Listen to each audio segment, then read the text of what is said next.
그날 이후 엄마는 2년 넘게 잠들어 있습니다. 하빈 씨는 엄마가 깨어나면 꼭 물어야 할 것이 있다고 합니다. 엄마가 깨어나면은 엄마 누가 그랬어? 막 제가 막 엄마한테 물어보면서 엄마 이렇게 만든 사람 누구야? 뭐 이러는 꿈꾸기도 하고. 대체 엄마에게 무슨 일이 있었던 걸까요? 그날로 돌아갑니다. 지난 2023년 5월 9일 저녁, 회사에 있던 하빈 씨에게 문자가 한 통 왔습니다. 새아빠였습니다. 카톡이 왔는데 사진 그 2장이 왔어요. 아무 설명 없이. 새아빠가 보낸 2장의 사진. 엄마는 화장실에 누워 있고 집안이 어지럽습니다. 이게 무슨 상황일까요? 바로 전화를 걸어서 뭐냐니까 엄마 이렇게 또 쓰러져 있다. 사진이 너무 멀리 찍혀 있었고 뭐 상이 부서진 것까지는 알겠는데 저 위에 있는 게 피인지 뭔지 뭐 그 2장 사진으로는 정확히 알 수가 없었어요. 그래서 다시 새아빠한테 전화를 걸었는데 그때부터 전화 연결이 안 됐어요. 연결이 되지 않아 음성 사서함으로 연결되며 이 소리 후 통화료가 그래서 어떻게 하지 하다가 그러면은 저도 그때 왜 그랬는지 모르겠는데 119가 아니고 112에 연락을 해서 엄마 집에 가봐라. 하빈 씨는 왜 119가 아니라 112를 먼저 떠올린 걸까요? 그럴 만한 이유가 있었다고 합니다.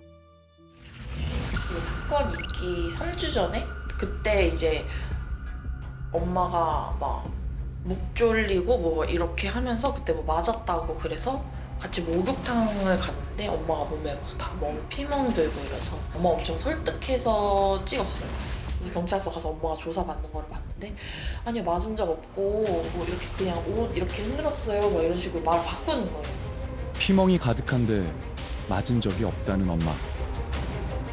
그런데 3주 후 이런 일이 벌어진 겁니다. 하빈 씨의 신고로 경찰과 구조대가 출동했습니다. 엄마의 상태는 심각했습니다. 병원으로 향하던 하빈 씨에게 전화가 걸려왔습니다. 마음의 준비를 하라고요. 나중에 연락 와서 엄마 지금 이거 뇌출혈을 의심되고 돌아가실 것 같다. 주변에 주위 어른들 다 불러라. 필요한 짐을 챙기러 집에 들른 하빈 씨.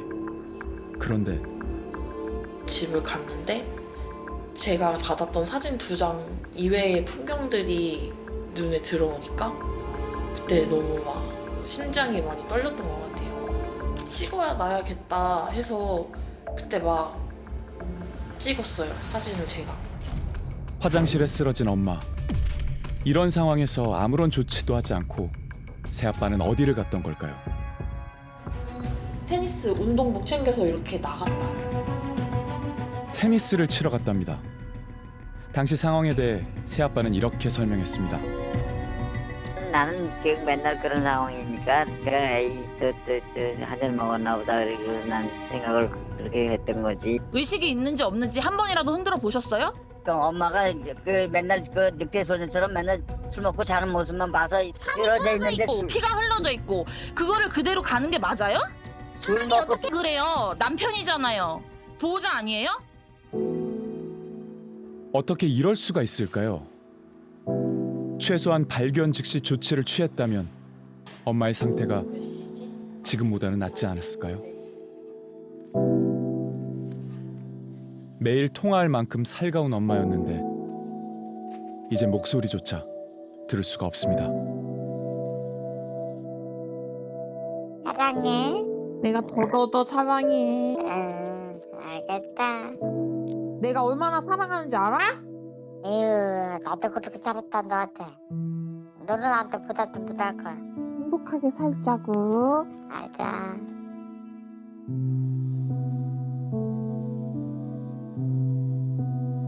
엄마가 왜 이 지경이 된 건지 이유를 알고 싶습니다. 하빈 씨가 오랜만에 병원 밖으로 나왔습니다. 새아빠를 만나러 가는 길입니다. 사실은 그 사람을 떠올리는 것만으로도 엄청 고통스럽고 괴롭고 그걸 내가 감당할 수 있을까? 그게 제일 걱정이었어.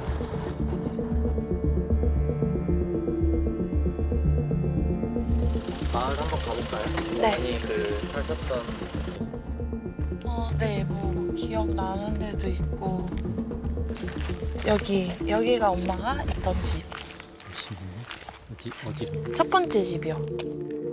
10년 전 엄마가 새아빠를 만나 함께 살던 집입니다. 젊은 나이에 남편과 사별한 후 딸 둘을 홀로 키운 엄마는 하빈 씨가 성인이 되고 나서 강 씨를 만났습니다. 친아빠 돌아가시고 저희 딸들이 다 나와 사니까 아마 혼자 계셨어서 뭐 하는 거야? 한마디만 해주시죠. 여기 카메라 보고. 내가 이쁘지? 행복하게 사는 줄로만 알았습니다. 그래서 늘 새아빠를 두둔했다고 합니다. 왜 우리 씨가 더 든든하잖아. 더 울타리가 되잖아. 재혼이라 그렇지. 그래. 엄마만 잘하면 돼. 잘한 일은 모른단다. 사람 일은 모른다. 그 말이 무슨 의미인지 사건 이후 엄마의 지인들이 보내온 연락을 받고서야 알게 됐습니다.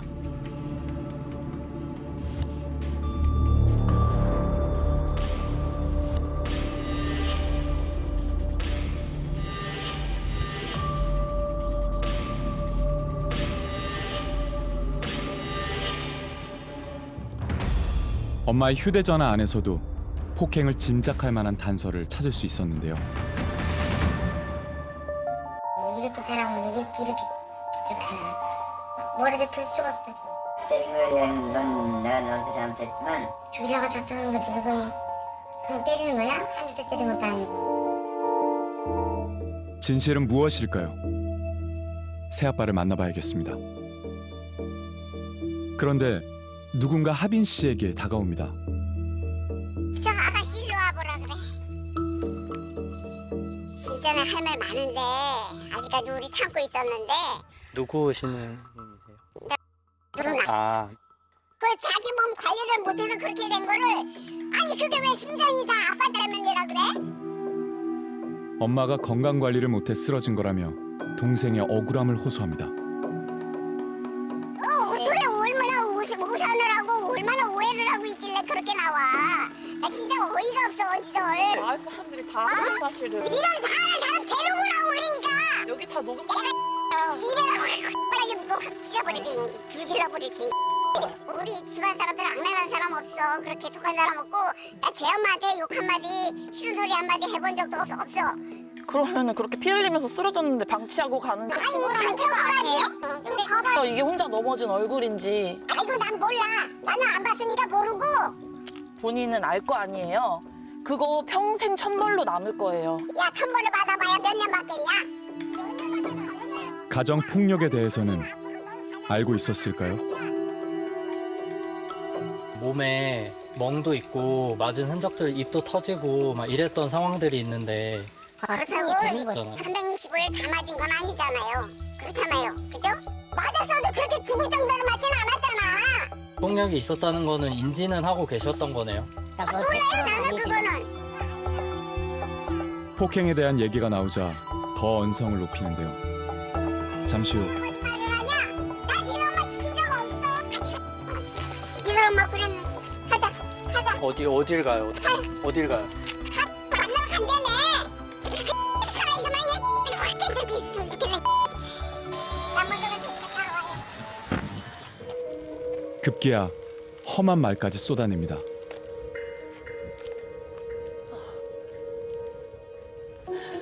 이미 머리가 깨져서 식물인간으로 누워있는 사람한테 깨버리고 싶다고 그렇게 말을 하지.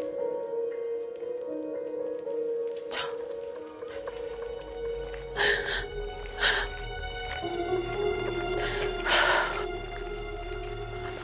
엄마. 힘내.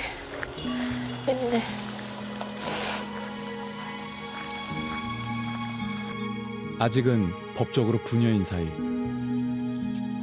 2년 만에 보는 딸에게 새아빠는 과연 무슨 말을 할까요?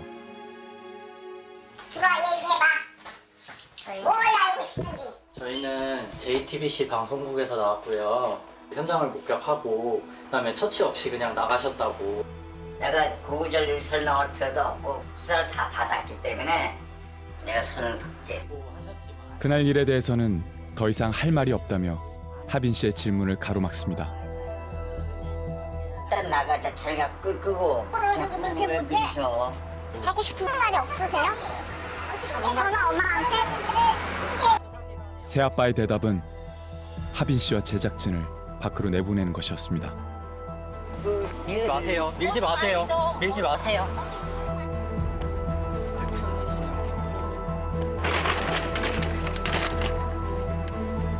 결국 새아빠에게선 아무 말도 들을 수 없었습니다. 어떤 대답이든 듣고 싶었는데 막막한 심정입니다. 그리고 뭐라고 얘기하나 그 대답에서 실마리를 좀 찾고 싶기도 하고 했는데 그냥 일방적으로 저렇게. 아, 나 어떡하지?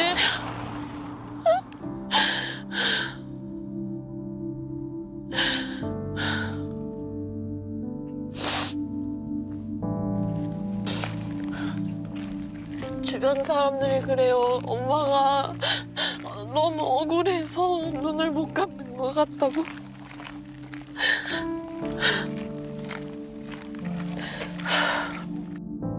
어떻게든 답을 찾아야 합니다.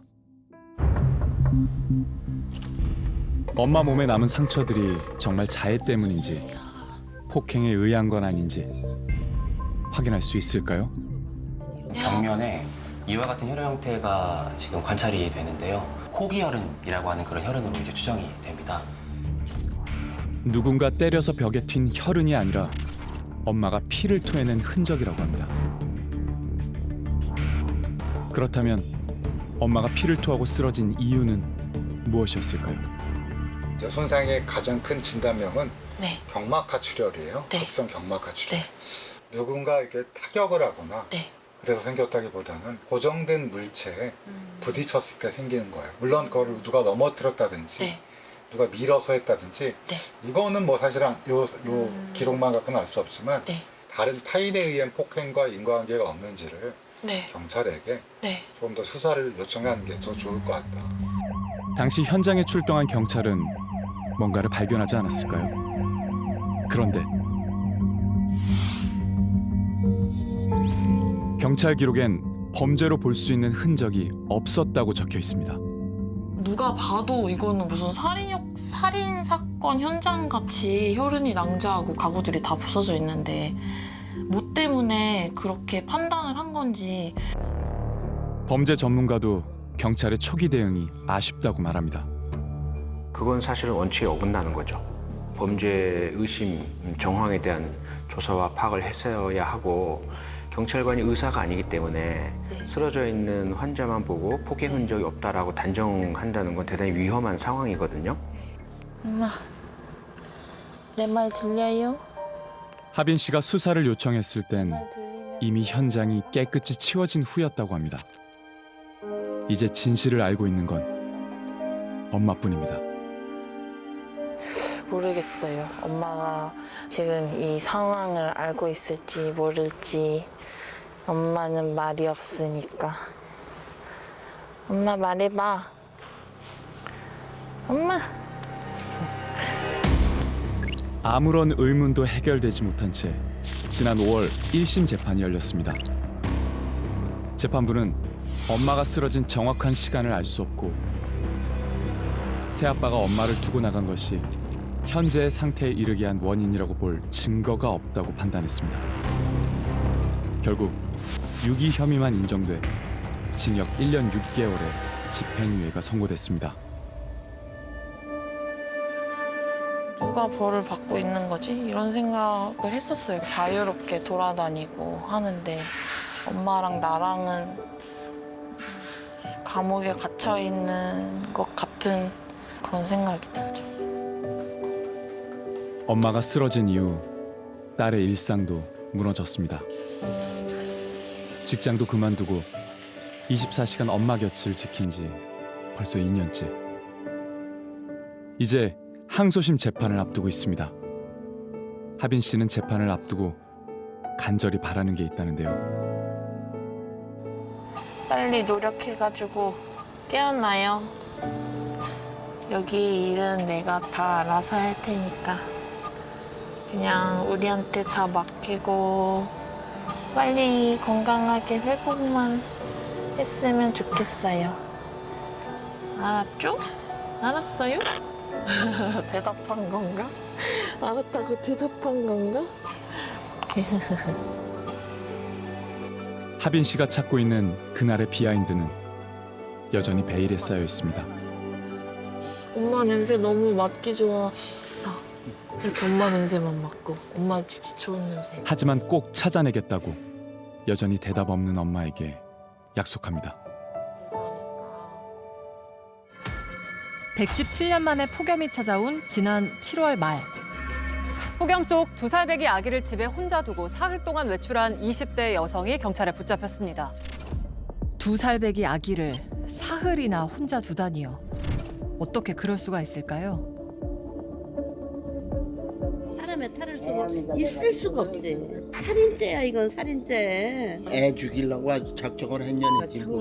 애가 살아있다는 게 이상하네. 아기 엄만 어디에 있었을까요? 잠깐만 말씀 좀 하시면 저희 안 할 거예요. 받으세요. 따지시면 그건 아니고요. 어렵게 아기 엄마를 만났는데요. 한참 아기를 뺏어가겠다고요. 제가 아기를 지킬 수 있는 최선의 방법이라고 생각했어요. 내일 그냥 말씀드려도 될까요? 오늘은 가족도 이웃도 아무도 몰랐던 3일, 그 비하인드를 들여다봤습니다. 왜 일이 벌어지고 나서야 깨달았을까? 하루라도 더 일찍 신고하지 못한 걸 후회하고 있다는 한 여인. 건강하게 있어. 이거 꼭 보자. 그녀를 이모라고 불렀던 아기는 이제 곁에 없습니다.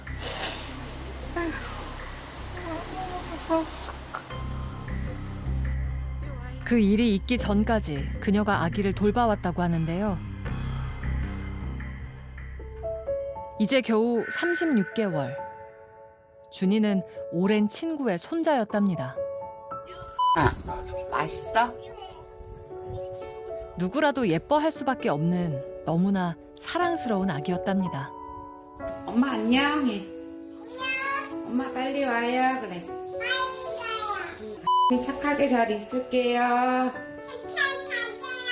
좀 이따 봐요. 빠빠. 지난 7월 29일 밤, 여성은 준이가 살고 있는 집으로 향했습니다. 열려져 있는 창문이 보이실 거예요. 지금 방충망이 뜯어져 있어요. 저 커튼이 달려 있는 집. 그 거기 사이로 검은 물체가 이렇게 동그랗게 보이는 거예요. 제가 요 앞으로 가서 아기 이름을 부르면서 했더니 움직임이 있는 거예요. 그래서 봤더니 그 아이인 거예요. 아이 머리가 방충망 사이로 뚫고 나와 있던 상태였어요. 아이 얼굴이 보였어요? 네, 아이 얼굴이 저 찢어진 방충망 사이로 보였어요. 위태로운 모습에 다급히 경찰에 신고했다는데요. 네, 긴급 신고입니다. 아기만 집에 혼자 있는 거지 강아지는 지금 막 짖고 있거든요. 집 안에서? 네. 잠깐만요. 아기 혼자 네. 있는 것 같아요 지금. 지금 빨리 좀 와주셔야 될 것 같아요. 창문을 보니까 아기가 창문 쪽을 보고 있는 것 같았어요. 창문 쪽을 보니까. 출동한 소방대원이 창문을 통해 집 안으로 진입했습니다. 휴대용 사다리를 우리 대원들하고 같이 이거 가지고 와서 2층으로 내부로 올라가서 진입하게 될 배경입니다. 집안이 좀 어지러워져 있었고 좀 냄새가 좀 심하게 난 상태였어요. 아이는 어떻게 하고 있었어요? 그 안방에 그 침대가 이제 그 창가에 같이 붙어 있었는데 그 창문이 열려져 있는 상태였고 방수명은 약간 찢겨져 있는 상태였는데 그 창문을 바라보고 있어요. 처음에는 무릎 꿇고 거기 앉아서 창문을 기대고 있을 때도 아이 몸통 정도 그렇게 이제 걸쳐 있는 상태였는데 잘못하면 아이가 떨어질 위험은 충분히 있었어요. 천만다행으로 아기는 무사했는데요. 그 어린 것이 어떻게 3일 동안이나 혼자 있었던 걸까요?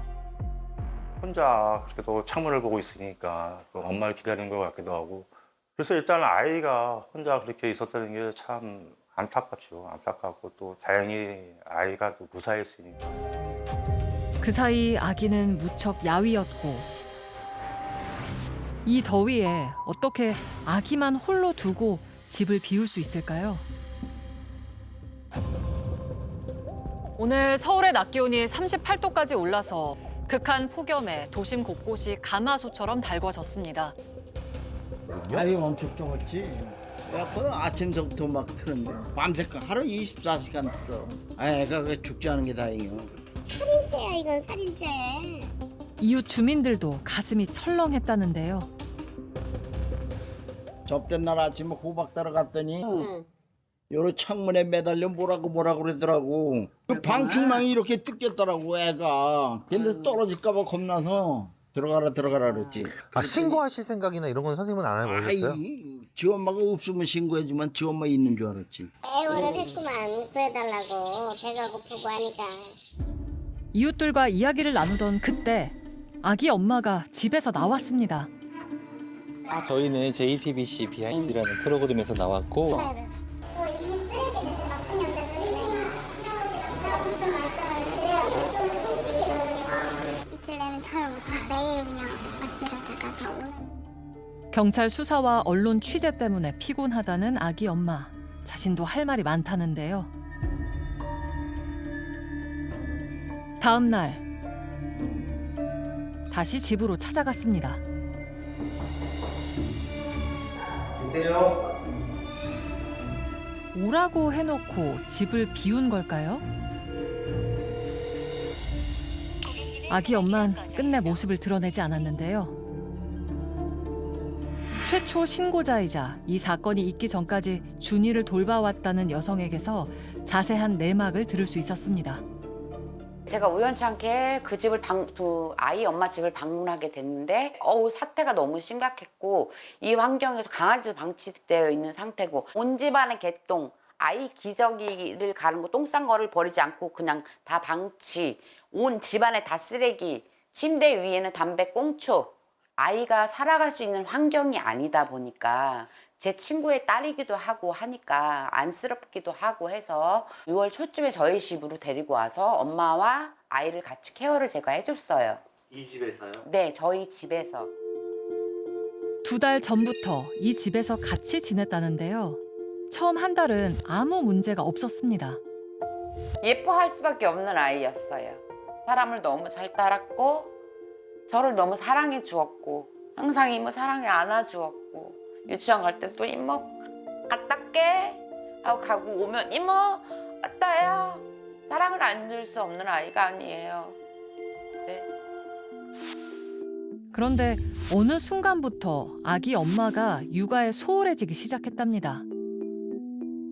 그러면서 한 달이 지났을 무렵에서부터 남자친구가 생긴 건지 밖으로 돌기 시작하더라고요. 아, 남편이 아니라 남자친구. 그래서 외박도 몇 번 했고요. 아이가 집에 여기 있는데 집에 안 들어왔어요? 네. 그러면서 연락이 안 돼서 카톡을 남기고 애 어린이집을 보내야 되는데 연락이 안 되면 어떡하니. 그런데도 답이 없고 해서 제가 어린이집을 보냈고 그러면서 또 핑계를 대더라고요. 여보세요. 이모. 엄마. 잠들었어요. 이모. 진짜 배고픈데요. 어제 남자친구 갑자기 어머님 출근하신다 그래서 차 필요하시다고 갔다가 내가 그 말 할 줄 알았어요. 지금 빨리 와 얼른. 그러던 어느 날 아기 엄마가 준이를 데리고 집을 나섰다고 합니다. 친구랑 여행을 간다고 했다는데요. 7월 26일 토요일에 아침에 일어나서 저한테 친구도 아기를 키운다 쌍둥이라고 친구를 키운다 그러니까 이랑 친구네 집에 1박 2일 놀러 갔다 오겠다라고 해서 아이도 마침 방학이었고 해서 그래 그럼 갔다 오렴. 하지만 같이 간 게 아니었습니다. 준이만 혼자 두고 집을 나간 건데요. 그렇게 집을 비운 지 이틀째. 아기 엄마와 이런 통화를 했다고 합니다. 어디야? 어디야? 이랑 애기들이랑 찜질방 왔어요? 그래서 찜질하고 싶다 그래가지고. 지금 밥 먹고 있어요, 애들이랑. 알았어. 주무시고 계세요?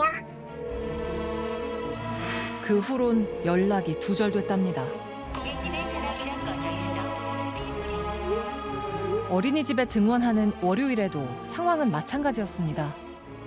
걱정스러운 마음에 어린이집에 전화를 했다는데요. 원장님 등교를 했나요? 안 했다고 하더라고요. 전화기가 꺼져 있다고 하더라고요. 그때부터 사태가 조금 심각하다고 생각을 하고 아이 할머니를 만나게 된 거예요. 아기의 외할머니에게 준이의 행방을 물었는데요. 외할머니도 전혀 모르고 있었습니다. 감히 상상을 못했죠. 이 더위에 아이를 아무리 정신 나간 애고 아무리 생각이 없고 아무리 거짓말을 많이 하는 아이라고 치지만 이 더위에 아이를 두고 갔을 거라고 상상을 못했어요. 그걸 조금이라도 제가 빨리 캐치를 했더라면 조금 더 빨리 구출을 하지 않았을까라는 거가 너무 미안합니다. 한테. 그 어린 것이 3일 동안 혼자 있을 거라고는 상상도 못했다는데요. 지금도 2달 반 동안 저희 집에 있으면서 여기 애기가 뛰어다니는 것 같고 잠을 못 자고 있습니다.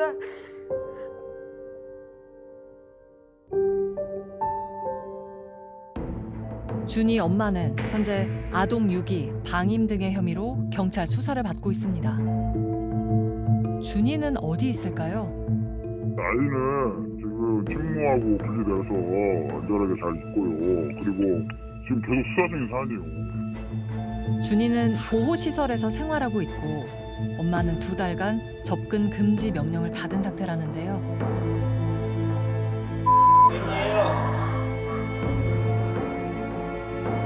인터뷰 약속을 하고 만남이 이루어지지 않기를 며칠째. 마침내 그녀를 만날 수 있었습니다. 저희 지금 3일 기다리고 있는 거 알죠? 아기를 혼자 두고 나간 건 잘못했지만 그럴 수밖에 없었던 이유가 있다는데요. 그때 당시에 애기 아빠가 돈 문제 때문에 자꾸 엄마 댁으로 찾아오고 저희 집으로 찾아오고 연락하고 이러면서 이렇게 무서워서 피해 다니다가 저도 너무 무서운 거예요. 집으로 찾아올까 봐. 일단은 피해 있을 생각이었어요. 이렇게 길어질 줄 모르고 애기를 혼자 두고 나가게 된 거죠. 혼자는 나갈 수 있고 아이랑은 같이는 못 나가는 이유가 뭐였을까요? 그러니까 도망 다니기에 애기가 있으면 쉽지가 않으니까. 1년 전 집을 나간 아기 아빠가 최근 자주 찾아왔고 두려운 마음에 급히 집을 나섰답니다. 집안엔 선풍기도 켜놓았고 아이가 혼자 지낼 수 있도록 음식도 두고 나갔다는데요. 빵이랑 과자랑 삼각김밥랑 김밥이랑 해서 이제 난 책상에 올려주고. 그렇게 놓으면은 아이가 챙겨 먹을 줄 알아요? 네. 모든 걸 그냥 조금 수술할 수 있게. 그래야 좀 자립심도 생기고 하니까. 자립심. 네. 애기 아빠랑 지낼 때부터 하던 것 같아요. 나머지 이틀, 3일, 4일째에는 뭘 먹고 있었을까요?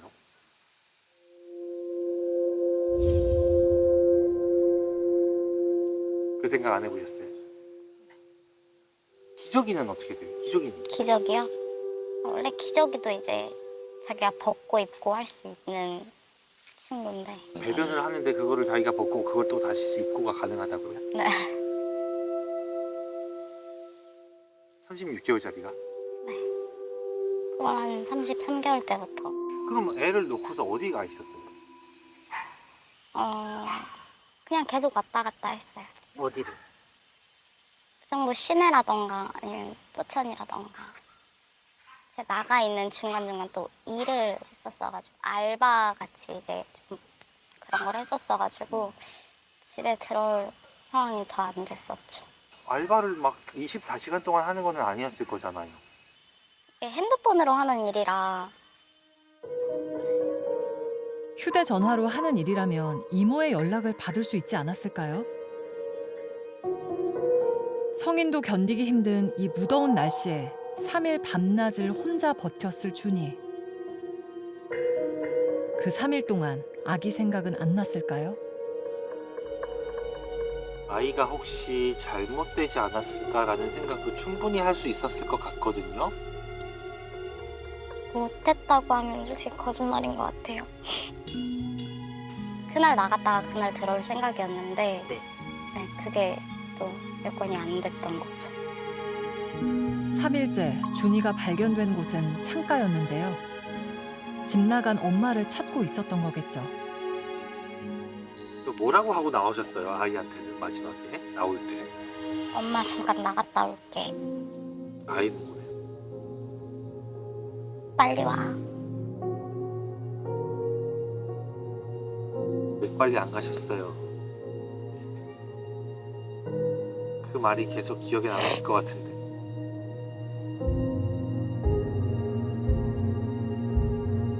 다행히 아이는 무사했습니다. 하지만 3일간의 기억이 아이에겐 돌이킬 수 없는 트라우마가 될 수도 있다고 합니다. 이 아이는 36개월밖에 되지 않은 아이거든요. 생물학적으로나 발달적으로나 자기 스스로 정말 이런 난관을 해치고 문제를 해결할 만한 능력이 없죠. 기다려도 오지 않아요. 너무 더워요. 생물학적으로 지금 아이가 전혀 보호받지 못하는 그런 상황이잖아요. 이때 아이가 가장 타격은 뭐였을까요? 아무도 나를 보호해주지 않고 아무도 나를 찾아주지 않는다는 거죠. 청소년기 성인이 됐을 때도 이것이 해결되지 않은 채로 그대로 가게 된다고 하면 아이는 다른 사람하고 좋은 관계를 맺고 신뢰로운 관계를 맺는데 굉장한 어려움이 발생될 가능성이 있습니다. 이제 아기와 엄마는 어떻게 되는 걸까요? 적응 금지여가지고요. 얼마 동안? 2달이요, 일단은. 애기한테는 저밖에 없는데 일단은 제가 애기한테 상처를 준 거니까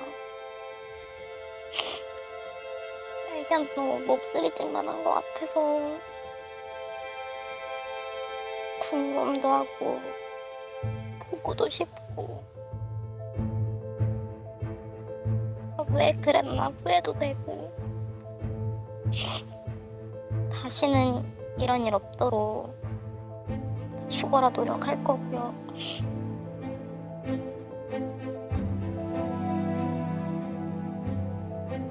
며칠 전 준이는 3번째 생일을 보호시설에서 맞았습니다. 아이가 잘 커졌으면 좋겠습니다. 저는 그거밖에 없어요. 더 이상 그리고 제가 뭘 어떻게 해줄 수 없다는 게 너무 힘듭니다.